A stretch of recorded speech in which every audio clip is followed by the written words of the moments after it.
Durante la Edad Media, entre los siglos XI y XIII, los bárbaros alcanzaron la mayoría de edad.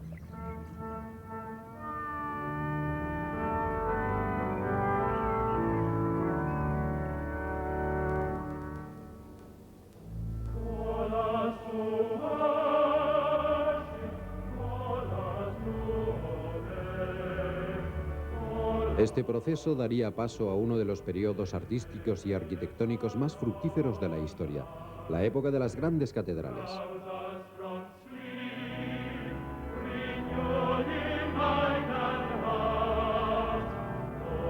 Inspirada en parte en el modelo islámico, esta fue sin embargo la primera expresión de un genio auténticamente occidental. Más que eso, del espíritu de Occidente.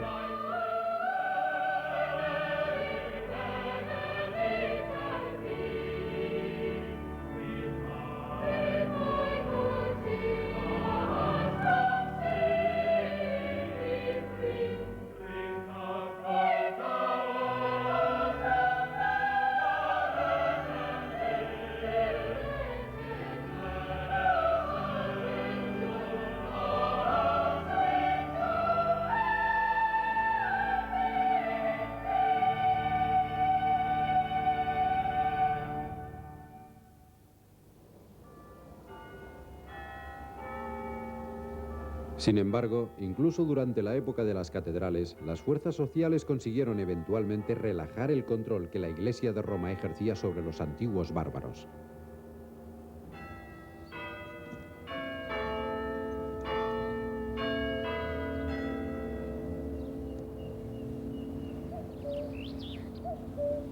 Esto es Norfolk, al este de Inglaterra.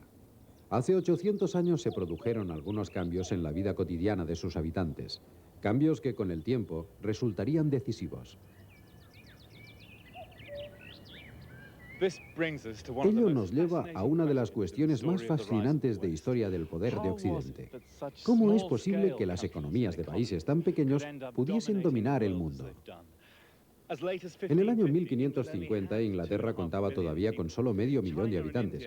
En cambio, la China y la India, con sus vastas y desarrolladas economías, habían superado los 100 millones hacía siglos. Sin embargo, fue Occidente quien creó los grandes inventos necesarios para la revolución científica e industrial. ¿Cómo ocurrió? ¿Había alguna característica peculiar en los occidentales? ¿O fue simplemente producto del azar? Un cementerio en Norfolk puede parecer un lugar insólito para hacerse esta pregunta, pero algunas de las respuestas puede que se encuentren aquí, porque a través del noroeste europeo y especialmente aquí en East Anglia, los certificados de nacimientos, bodas y defunciones apuntan que ya a finales del siglo XII empezaban a aparecer aspectos distintivos en las bodas, en el seno de la familia nuclear y en el individualismo basado en la propiedad. Pero también en una filosofía de libre mercado que curiosamente parece ser la semilla de la futura ideología de Occidente. De la ideología que a través de las revoluciones inglesa, francesa y americana se convertiría en la ideología dominante de Occidente y que todavía en la actualidad rige nuestras vidas.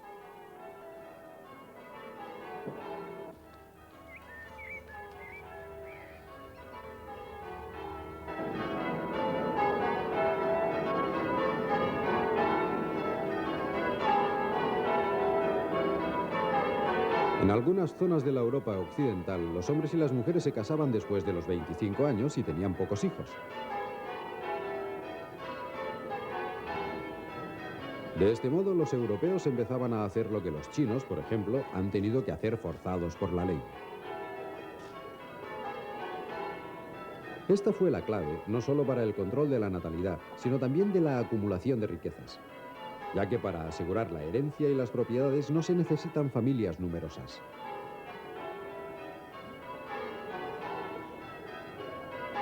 Fue el principio de una revolución de los valores lo que distinguió a Occidente de las demás sociedades tradicionales. Fueron los primeros signos del individualismo occidental.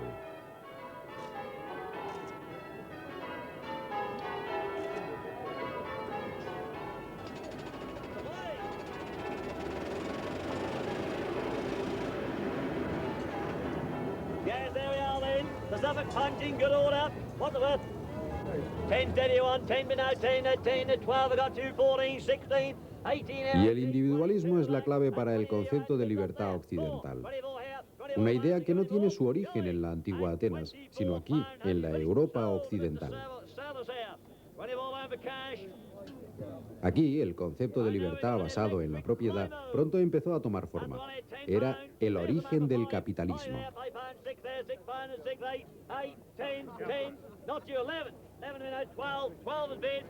De este modo, por primera vez, nos hallamos frente a ciudadanos europeos económicamente libres, propietarios de sus bienes y defensores de los valores individuales más que colectivos. Era una filosofía que acabaría heredando toda la tierra.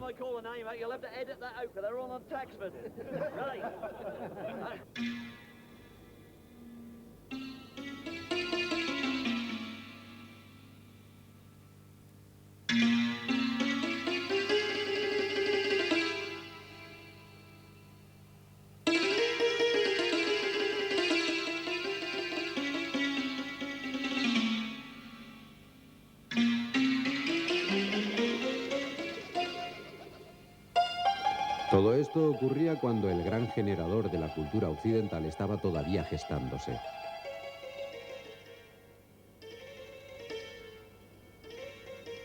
Los musulmanes heredaron el legado de los antiguos, y fue en la Bagdad medieval donde tuvo lugar el mayor intento por acercar las religiones del este y de occidente. A través de las universidades y las bibliotecas, la astronomía babilonia, las matemáticas hindúes y la ciencia china llegaron a Europa por vía de los humanistas árabes.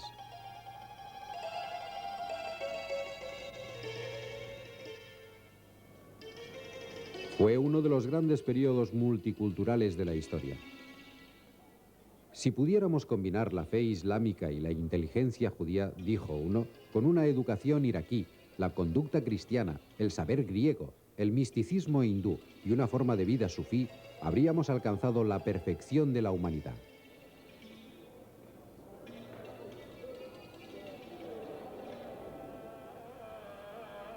Este sueño, todavía hoy, se considera una de las mayores declaraciones de la fe en una civilización internacional.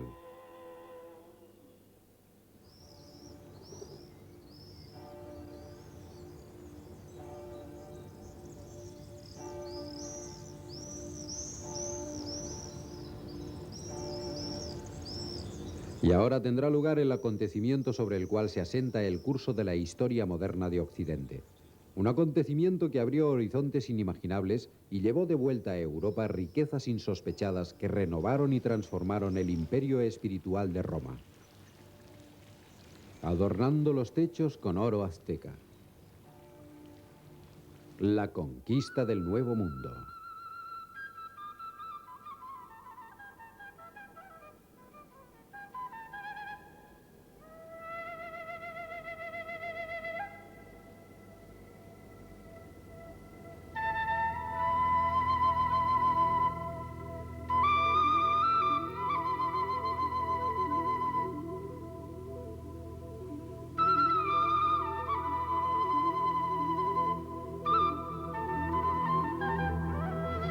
Desde México hasta los Andes, los europeos se apropiaron de casi todas las ilimitadas reservas del Nuevo Mundo, sembrando el paisaje con iglesias de dioses cristianos.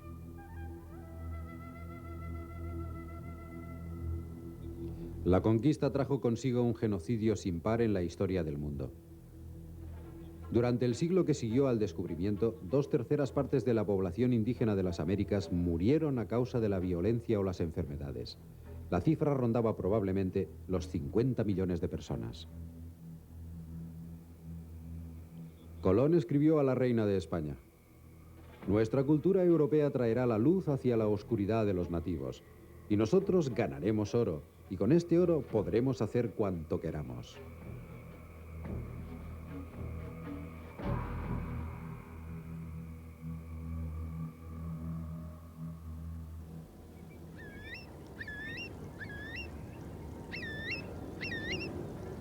El descubrimiento del Nuevo Mundo desplazó el centro de gravedad de Occidente desde su antiguo centro en el Mediterráneo hasta las costas del noroeste europeo, hacia naciones como Holanda e Inglaterra, protestantes y capitalistas.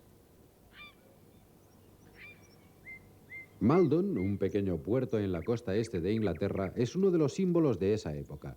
Y lo es también la biblioteca del profesor Thomas Plume, catedrático de astronomía en Cambridge, intacta desde el siglo XVII.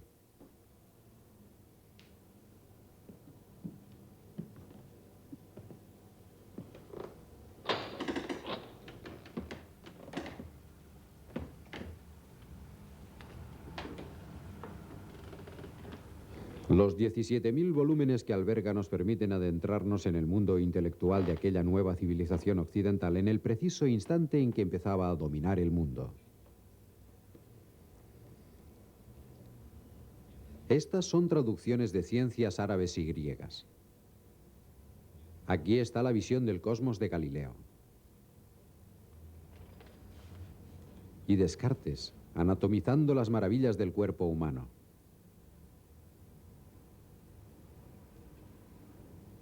Pero la figura clave en estas nuevas doctrinas fue Francis Bacon, ya que Bacon vio cómo la ciencia y la tecnología podrían ser usadas en el futuro para dominar a los otros pueblos del planeta y al final para conquistar la naturaleza.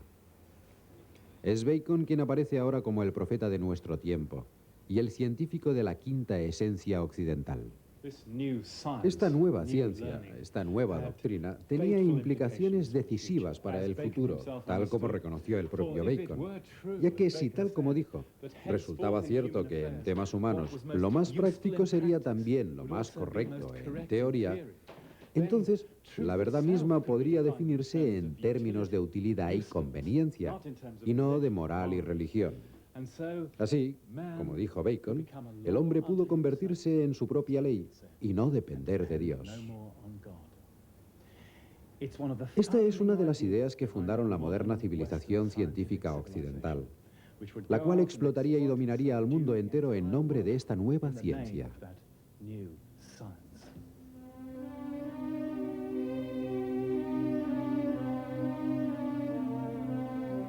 Ahora el funcionamiento del cuerpo humano revelaría sus secretos. Se podían medir las estrellas y los planetas. El mundo entero adoptó los conceptos de espacio y tiempo occidentales.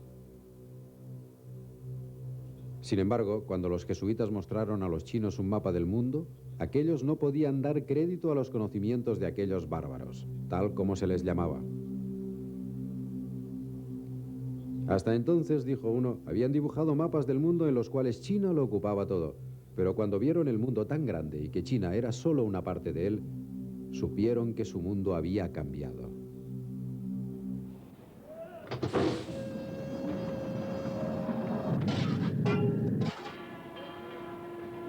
Fue la revolución industrial lo que permitió a las pequeñas naciones del norte de Europa dominar el mercado, e Inglaterra fue la primera.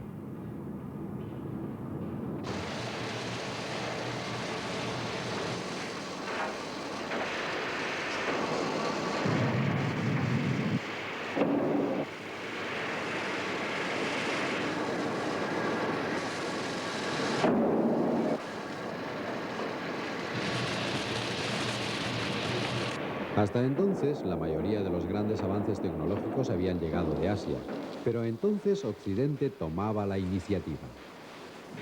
Su móvil, pueblos individualistas que en pocas generaciones pasarían a vivir en las ciudades. Las repercusiones en los seres humanos y el medio ambiente todavía se recuerdan. En la actualidad, la ciudad industrial se ha extendido desde las llanuras de la India hasta el río Amarillo, en la China. Sin embargo, empezó aquí, en Manchester. Sus grandes construcciones, como el Ayuntamiento de 1860, son monumentos a los ideales de aquella nueva civilización. Las estatuas de la entrada no están dedicadas a dioses o poetas, sino a hombres de ciencia. Dewar, Dalton, Rutherford, quien separó el átomo por primera vez.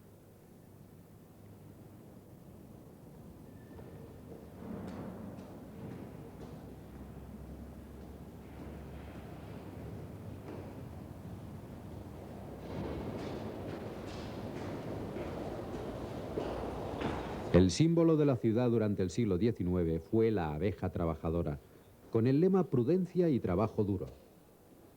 Los ideales de la nueva era.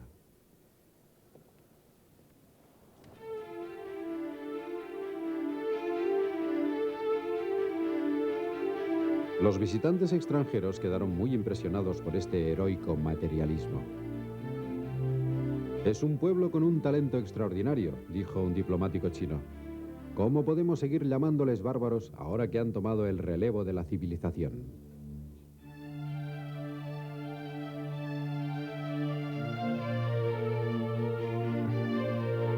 En el techo se encuentran los emblemas de casi todos los países del mundo. Países bajo el dominio comercial del Imperio Británico, el mayor que el mundo haya visto jamás. Entre ellos están las antiguas culturas de la India, China y Japón. Todas ellas conectadas ahora por esta nueva forma de cultura internacional, el capitalismo. Las primeras ciudades de las grandes civilizaciones de la India y la China y del Próximo Oriente habían sido, en cierto sentido, lugares sagrados. Sin embargo, eran lugares donde el dinero debía ganarse trabajando duro. La creación de estas ciudades industriales conllevó muchos de los problemas que hoy nos resultan familiares en todo el mundo. La población, la pobreza, la salud, la vivienda, el orden social y la democracia. Las medidas que se tomaron para solucionar estos problemas, lo que se consideró necesario para la vida en una ciudad civilizada, condujeron a la concepción del modelo de ciudad moderna. Sin embargo, los victorianos se diferenciaban de nosotros en un aspecto. Eran optimistas acerca del papel de la ciudad como fuerza ordenadora y liberadora en los asuntos humanos.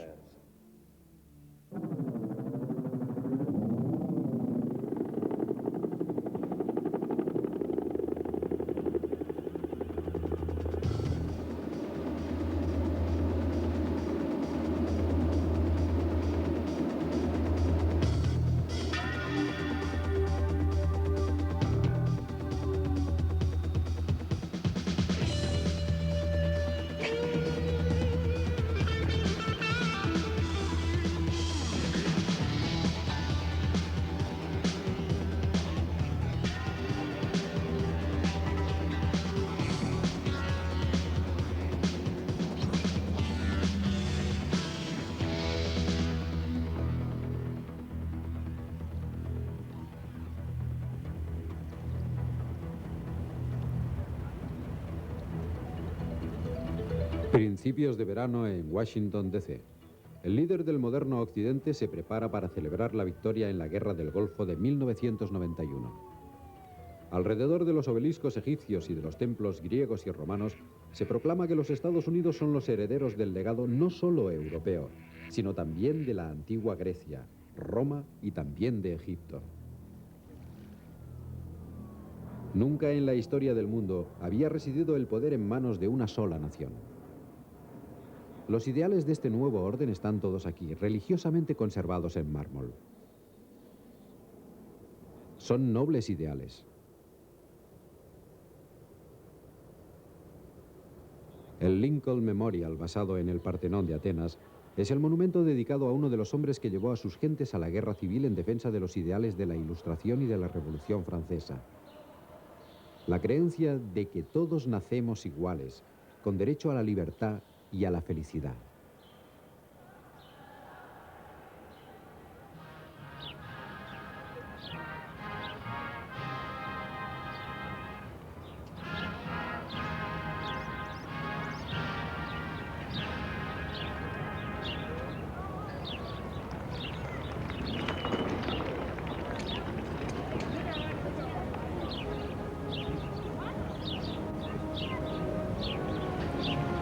Pasear por este espacio sagrado es también una forma de recordar que existen múltiples formas de interpretar la historia. Que la historia siempre cambia, nunca es definitiva, nunca es blanca o negra, y que en general siempre hay algo erróneo y algo de razón en ambas partes. Cada generación debe reinterpretar la historia en la vida de la nación tanto como en la del individuo. En este sentido, al igual que los peregrinos que acuden al monumento a los caídos en la guerra del Vietnam, cada uno de nosotros intenta vivir con sus propias victorias y derrotas, sus errores y sus sufrimientos, los mitos colectivos y sus más preciosos ideales.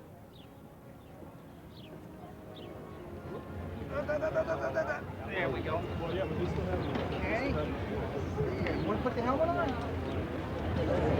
Good. Now, if you were flying along and all of a sudden you saw a bad guy, well, all you have to do is basically look at him and you can shoot him.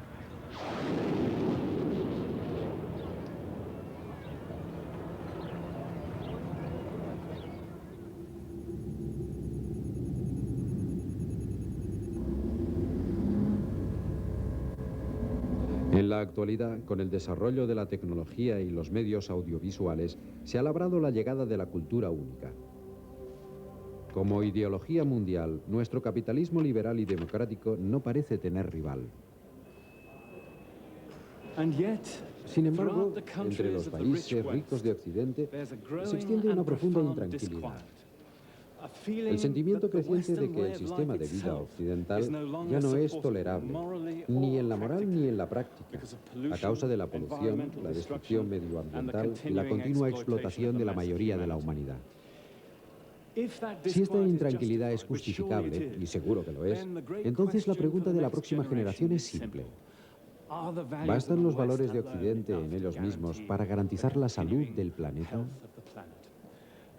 Como hemos visto, estos valores están profundamente arraigados en nuestra historia. Individualismo, competitividad, una codicia desmedida. Nunca felices en una habitación vacía, como dijo Pascal.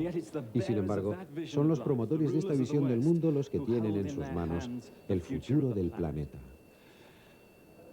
Parece como si Occidente, en el momento de su triunfo, hubiese alcanzado ese punto al que llegan todas las civilizaciones, cuando si no quieren entrar en un proceso de declive irreversible, deben transformarse aprendiendo de las otras.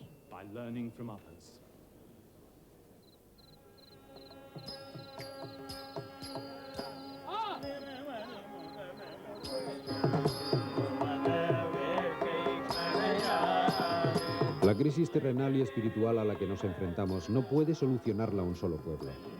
Solo puede solucionarse acercándonos a otros pueblos, a otras tradiciones y religiones del planeta, en un diálogo sin precedentes.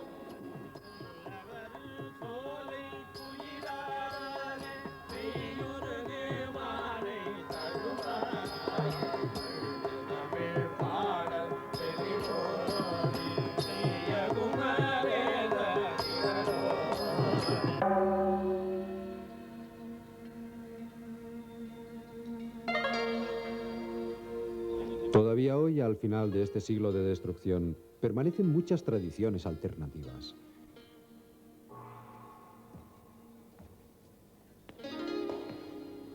Testimonio de la riqueza del pasado de la humanidad, tan valiosas para la vida en la tierra como las selvas, estas son las selvas del espíritu.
El objetivo de la civilización, dijo el mayor historiador de todos los tiempos, el árabe Ibn Khaldun, es la vida sedentaria y el lujo.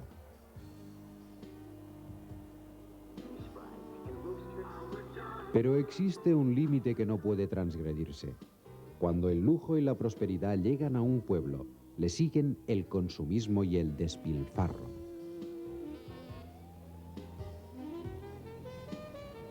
Con ello, dice, se mina el espíritu del hombre, tanto en su vida mundana como en la espiritual.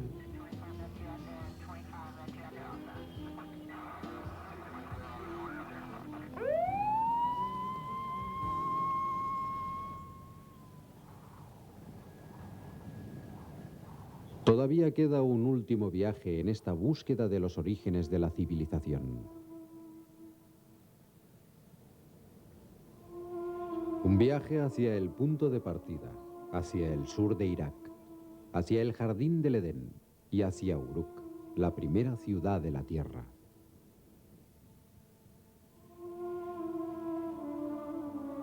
Aquí tuvo lugar la revolución hace 5000 años, cuando por primera vez la gente quiso vivir en sociedades urbanas a gran escala.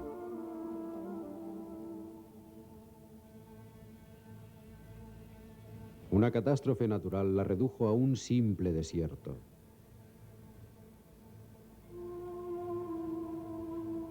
Aquí, los antiguos sumerios, los creadores de la civilización, forjaron un mito sobre sus orígenes.